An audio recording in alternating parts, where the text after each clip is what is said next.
أعوذ بالله من الشيطان الرجيم بسم الله الرحمن الرحيم ومن الناس من يقول آمنا بالله وباليوم الآخر وما هم بمؤمنين يخادعون الله والذين آمنوا وما يخدعون إلا أنفسهم وما يشعرون في قلوبهم مرض فزادهم الله مرضا ولهم عذاب أليم بما كانوا يكذبون صدق الله مولانا العظيم۔ محترم و معزز سامعین کرام، گزشتہ سبق میں آپ احباب کی خدمت میں سورہ بقرہ کی آیت نمبر 6 اور 7 بیان کی گئی تھی۔ آج کے اس سبق میں آپ احباب کی خدمت میں سورہ بقرہ کی آیت نمبر 8، 9 اور 10 کی تفسیر بیان کی جائے گی۔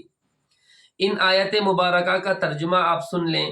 اللہ رب العزت فرماتے ہیں وَمِنَ النَّاسِ مَن يَقُولُ آمَنَّا بِاللَّهِ وَبِالْيَوْمِ الْآخِرِ، اور لوگوں میں کچھ ایسے بھی ہیں جو کہتے ہیں ہم ایمان لائے اللہ پر اور قیامت کے دن پر، وما ہم بمؤمنین، اور وہ ہرگز مومن نہیں، یخادعون اللہ والذین آمنوا،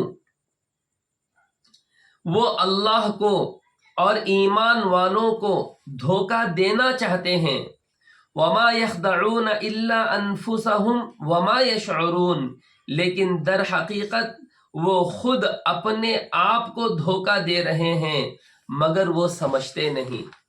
فی قلوبہم مرض فزادہم اللہ مرضا، ان کے دلوں میں بیماری تھی، اللہ تعالی نے ان کی بیماری کو بڑھا دیا۔ وَلَهُمْ عَذَابٌ عَلِيمٌ بِمَا كَانُوا يَكْذِبُونَ، اور ان کے جھوٹ کی وجہ سے ان کے لیے دردناک عذاب ہے۔ تو یہ ان آیات کا ترجمہ ہے۔ ان آیات میں یہاں سے تقریباً 13 آیات ہیں رکوع کے ختم تک۔ تو یہ 13 آیتیں اللہ رب العزت نے منافقوں کے بارے میں نازل فرمائی ہیں۔ ان آیات میں منافقوں کے نفاق کو کھولا گیا ہے۔ محترم و معزز سامعین کرام، آپ یہ سمجھ لیں کہ منافق کون ہیں، منافق کہتے کس کو ہیں، اور ان کا وجود کہاں سے ہوا۔ حضور اقدس صلی اللہ علیہ وسلم نے جب مکے سے مدینے کو ہجرت کی تو سن 2 ہجری کے بعد ان منافقوں کا وجود عمل میں آیا ہے، اور یہ جتنے بھی منافق ہیں یہ سارے کے سارے یہودیوں میں سے ہیں۔ اللہ کے نبی صلی اللہ علیہ وسلم جب تک مکے میں تھے اس وقت تک نفاق کا کوئی نام و نشان نہ تھا، مکے میں کوئی منافق نہ تھا۔ منافقوں کی ابتدا ہی مدینے سے ہوئی ہے، یہودیوں میں سے ہوئی ہے۔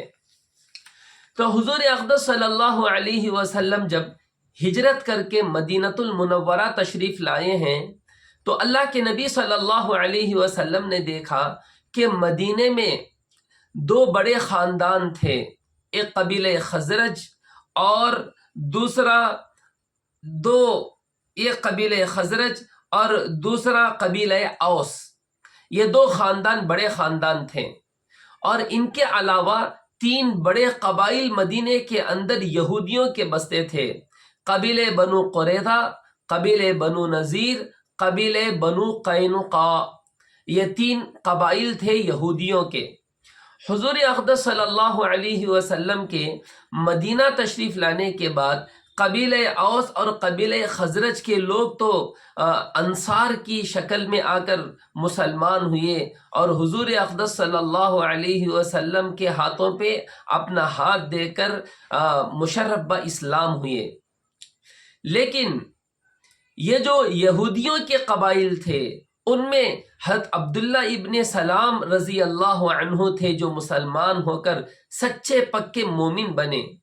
ان کے علاوہ یہودی ابتداءً اسلام کے قریب نہیں آئے۔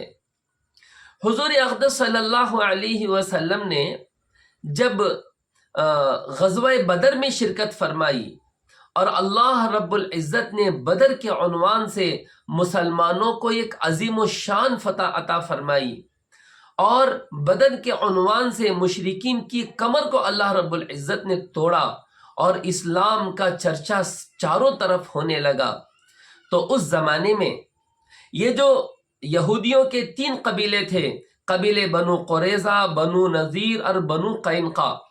ان لوگوں کے قبیلہ اوس اور قبیلہ خزرج سے بھائی چارگی کے حلیفانہ تعلقات تھے۔ قبیلہ بنو قینقاع تو قبیلہ بنو خزرج کا حلیف تھا، اور بقیہ بنو نذیر اور بنو قریظہ یہ اوس کے بھائی چارگی میں تھے، ان کے حلیف تھے۔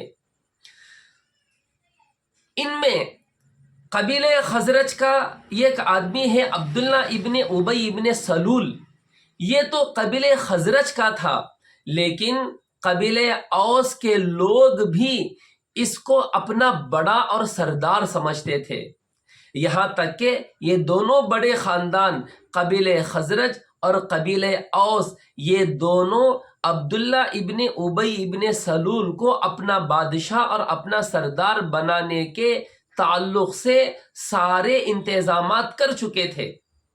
لیکن جب بدر کا معرکہ پیش آیا اور مسلمانوں کو عظیم الشان فتح نصیب ہوئی اور اسلام کا چرچا چاروں طرف ہونے لگا، تو قبیلہ اوس قبیلہ خزرج کے لوگ مشرف باسلام ہوئے، اسلام کے تحت آئے، اللہ کے نبی صلی اللہ علیہ وسلم کے ہاتھوں پر وہ لوگ مسلمان ہوئے۔ تو ان کا رخ حضور اقدس صلی اللہ علیہ وسلم کی طرف ہو گیا۔ یہ لوگ عبداللہ ابن ابی ابن سلول کو بادشاہ بنانے والے تھے، لیکن اللہ کے نبی صلی اللہ علیہ وسلم کی طرف ان کا رخ ہوا، یہ مسلمان ہوئے۔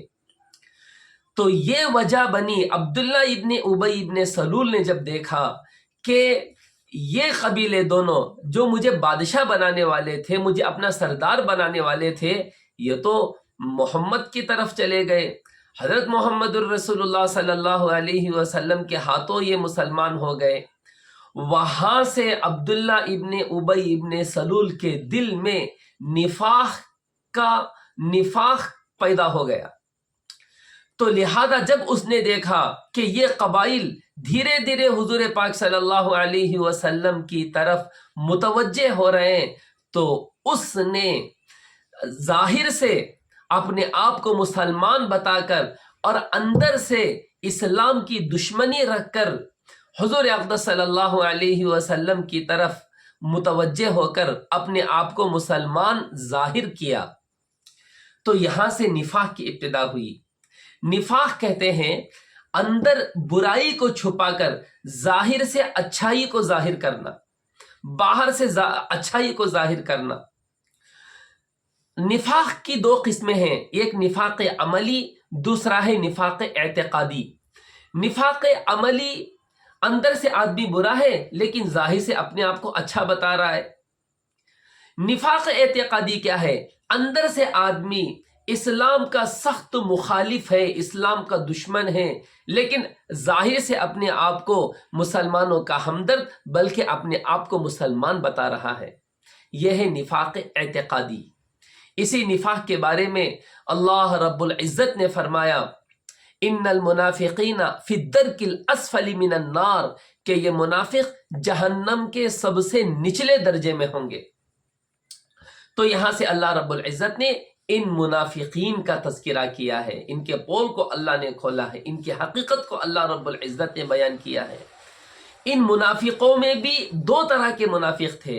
ایک تو وہ منافق تھے جو پکے منافق تھے، اندر سے اسلام کی سخت ترین دشمنی ان کے دلوں میں تھی، لیکن ظاہر سے اپنے آپ کو مسلمان بتاتے تھے، مسلمانوں کا ہمدرد بتاتے تھے، مسلمانوں کا خیرخواہ بتاتے تھے اور مسلمانوں کے ساتھ اٹھتے بیٹھتے تھے، لیکن مسلمانوں کے پیٹھ کے پیچھے ان کے خلاف سازشیں کرتے تھے، ان کی دشمنی دلوں کے اندر رکھتے تھے۔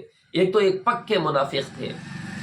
دوسرے منافق وہ تھے جو مذبذب تھے، شک میں تھے، ان کو سمجھ میں نہیں آتا تھا کہ ہم ادھر آئیں یا ادھر آئیں۔ کبھی مسلمانوں کی فتح دیکھ لی، مسلمانوں کی مدد نصرتیں دیکھ لی تو مسلمانوں کی طرف آ گئے، اور دوسرے جہاں مسلمانوں کو کچھ قربانیاں، کچھ مجاہدات درپیش ہوتے تھے تو ان منافقین کی طرف آ گئے۔ ان کا بھی تذکرہ اللہ رب العزت نے یہاں پر بیان کیا ہے۔ تو یہاں سے 13 آیتیں ہیں، جن 13 آیتوں میں اللہ رب العزت نے خاص منافقین کا تذکرہ کیا ہے، اس میں پکے منافقین کا بھی تذکرہ کیا ہے اور مذبذب منافقین کا بھی اللہ رب العزت نے تذکرہ کیا ہے۔ تو بہرحال نفاق یہ بہت ہی برا عمل ہے کہ آدمی اندر سے کچھ ہو اور باہر سے کچھ ہو۔ تو اللہ رب العزت فرماتے ہیں وَمِنَ النَّاسِ مَن يَقُولُ آمَنَّا بِاللَّهِ، لوگوں میں بعض لوگ وہ ہیں جو کہتے تو ہیں کہ ہم اللہ پر ایمان لائے اور آخرت کے دن پر ایمان لائے، لیکن قرآن نے دو ٹوک ان کے بارے میں کہہ دیا وَمَا هُم بِمُؤْمِنِينَ، یہ مومن نہیں ہیں۔ یخادعون اللہ والذین آمنوا، یہ اللہ کو اور ایمان والوں کو دھوکہ دینا چاہتے ہیں، لیکن حقیقت میں اگر دیکھا جائے وما یخدعون الا انفسهم وما یشعرون، وہ اپنے آپ کو دھوکہ دے رہے ہیں۔ کس کی مجال ہے کہ اللہ کو دھوکہ دے؟ کس کی جرت ہے کہ اللہ کو دھوکہ دے؟ یہ اس دھوکے میں ہے کہ یہ اللہ اور مومنوں کو دھوکہ دے رہے ہیں، لیکن حقیقت میں یہ اپنے آپ کو دھوکہ دے رہے ہیں۔ اللہ رب العزت فرماتے ہیں فی قلوبہم مرض، ان کے دلوں میں بیماری ہے۔ مرض جو یہاں پر کہا گیا ان کے دلوں میں بیماری ہے، یعنی شک کو مرض سے تعبیر کیا گیا کہ ان کے دلوں کے اندر شک ہے ایمان کے بارے میں، ایمان کے حقانیت کے بارے میں، توحید باری تعالیٰ کے بارے میں، رسالت کے بارے میں ان کے دل میں شک ہے، اس کو مرض سے تعبیر کیا گیا فی قلوبہم مرض فزادہم اللہ مرضا۔ تو اللہ رب العزت نے ان کے اس شک کو، ان کے اس بیماری کو بڑھا دیا۔ جیسے محترم و معزز سامعین کرام، جب مومن میں کمال درجے کا ایمان ہوتا ہے تو وہ اس کا ایمان بڑھتے چلا جاتا ہے، وہ اپنی ایمان کی کیفیت میں بڑھتا چلا جاتا ہے۔ اللہ رب العزت فرماتے ہیں فَأَمَّا الَّذِينَ آمَنُوا فَزَادَتْهُمْ إِيمَانًا وَهُمْ يَسْتَبْشِرُونَ، ایمان والوں کو ایمان میں زیادتی، اللہ رب العزت ایمان والوں کو ایمان میں زیادتی کرتے ہیں اور وہ خوشیاں مناتے ہیں۔ تو جو ایمان والے ہوتے ہیں وہ اپنے ایمان میں جیسے بڑھتے جاتے ہیں، اسی طریقے سے وَأَمَّا الَّذِينَ فِي قُلُوبِهِم مَرَضٌ فَزَادَتْهُمْ رِجْسًا إِلَىٰ رِجْسِهِمْ، تو نافرمانوں کی نافرمانی جیسے بڑھتی ہے، فرما برداروں کی فرما برداری ویسے بڑھتی ہے۔ تو فی قلوبہم مرض، تو ان منافقوں کے دلوں میں شک ہے، بیماری ہے، تو یہ اپنی بیماری میں، اپنے شک میں بڑھتے چلے جا رہے ہیں۔ تو اللہ فرماتے ہیں وَلَهُمْ عَذَابٌ عَلِيمٌ بِمَا كَانُوا يَكْذِبُونَ، کہ یہ لوگ جو جھٹلاتے ہیں، اس جھٹلانے کی وجہ سے ان کے لیے دردناک عذاب ہوگا۔ تو اللہ رب العزت نے ان آیات کریمہ میں منافقین کے نفاق کو بیان فرمایا کہ بعض لوگ وہ ہیں جو ظاہر سے تو اپنے آپ کو مسلمانوں کا ہمدرد خیر خواہ بتاتے ہیں، لیکن اندر سے وہ پکے اور کٹر اسلام مخالف اور اسلام دشمن ہوتے ہیں۔ اللہ رب العزت اس طرح کے منافقوں سے ہماری اور امت مسلمہ کی حفاظت فرمائے، آمین ثم آمین برحمتک یا ارحم الراحمین۔